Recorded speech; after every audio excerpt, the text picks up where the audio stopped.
ഏശയ്യാ 35. ഐശ്വര്യപൂർണമായ ഭാവി. വിജനദേശവും വരണ്ട പ്രദേശവും സന്തോഷിക്കും. മരുഭൂമി ആനന്ദിക്കുകയും പുഷ്പിക്കുകയും ചെയ്യും. കുങ്കുമച്ചെടി പോലെ സമൃദ്ധമായി പൂവിട്ട് അത് പാടി ഉല്ലസിക്കും. ലെബനോന്റെ മഹത്വവും കാർമെലിന്റെയും ഷാരോന്റെയും പ്രതാപവും അതിന് ലഭിക്കും. അവ കർത്താവിന്റെ മഹത്വം, നമ്മുടെ ദൈവത്തിന്റെ പ്രതാപം ദർശിക്കും. ദുർബലകരങ്ങളെ ശക്തിപ്പെടുത്തുകയും ബലഹീനമായ കാൽമുട്ടുകളെ ഉറപ്പിക്കുകയും ചെയ്യുവിൻ. ഭയപ്പെട്ടിരിക്കുന്നവരോട് പറയുവിൻ, ഭയപ്പെടേണ്ട, ധൈര്യം അവലംബിക്കുവിൻ. ഇതാ, നിങ്ങളുടെ ദൈവം പ്രതികാരം ചെയ്യാൻ വരുന്നു. ദൈവത്തിന്റെ പ്രതിഫലവുമായി വന്ന് അവിടുന്ന് നിങ്ങളെ രക്ഷിക്കും.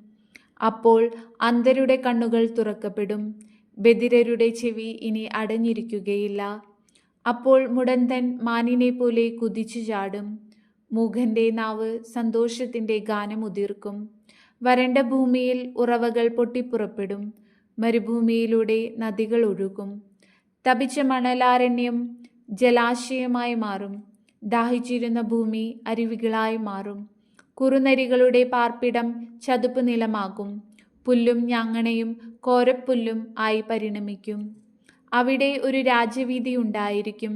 വിശുദ്ധവീതി എന്ന് അത് വിളിക്കപ്പെടും. അശുദ്ധർ അതിലൂടെ കടക്കുകയില്ല. ഭോഷർക്ക് പോലും അവിടെ വഴി തെറ്റുകയില്ല. അവിടെ സിംഹം ഉണ്ടായിരിക്കുകയില്ല. ഒരു ഹിംസ്രജന്തുവും അവിടെ പ്രവേശിക്കുകയില്ല. അവയെ അവിടെ കാണുകയില്ല. രക്ഷിക്കപ്പെട്ടവർ മാത്രം അതിലൂടെ സഞ്ചരിക്കും.